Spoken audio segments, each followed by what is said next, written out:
रामपुर गांव, जहां की हवा में मिट्टी और सरसों के तेल की महक घुली रहती थी, वहां एक खेत ऐसा भी था जिसके नाम पर गांव वाले शाम ढलते ही अपने कान पकड़ लेते थे। ये खेत था किशन चाची के आलू का खेत। बाकी सभी खेतों में रात को किसान टॉर्च लेकर घूमने निकल जाते थे, पर इस खेत की मेड़ पर एक अजीब सी चुप्पी छा जाती थी। लोगों का कहना था कि कई दशक पहले इस जमीन पर एक किसान को बेईमानी से फांसी दे दी गई थी और उसकी आत्मा हर रात अपनी जमीन पर आलू के बीज बोने आती है। किशन चाची का पोता रवि, जो शहर में इंजीनियरिंग की पढ़ाई कर रहा था, छुट्टियों में गांव आया। रवि आधुनिक विचारों वाला लड़का था। उसे ये भूत प्रेत की बातें महज अंधविश्वास लगती थी। एक शाम जब किशन चाची उदास बैठी थी, उन्होंने बताया, रवि, इस साल आलू की फसल बहुत अच्छी हुई है। बस 2-3 दिन की बात है और खुदाई शुरू हो जाएगी। पर रात को कोई मेरे खेत में तोड़फोड़ कर जाता है। लगता है उसी पुरानी आत्मा का साया है जो मेरी मेहनत को बर्बाद करना चाहता है।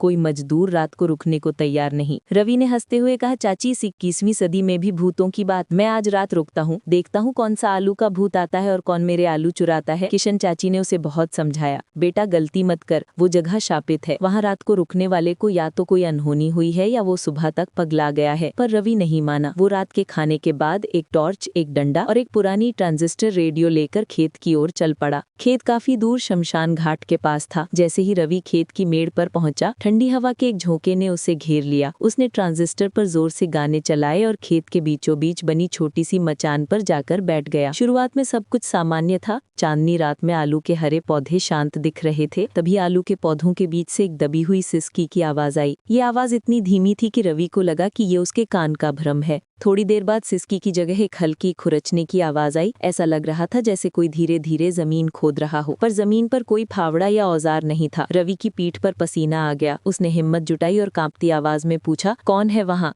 बाहर निकलो, नहीं तो। उसकी बात पूरी भी नहीं हुई थी। रवि ने तुरंत टॉर्च ऑन की और उस आकृति पर रोशनी डाली। टॉर्च की तेज रोशनी पड़ते ही वो आकृति अचानक झुक गई और आलू के पौधों के बीच गायब हो गई।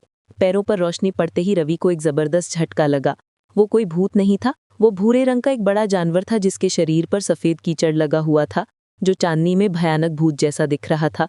वो जानवर जो अपने नुकीले थूथन से जमीन खोदकर आलू निकाल रहा था, और सिसकी की आवाज, वो उसकी घुरघुराहट थी जब वो आलू खा रहा था।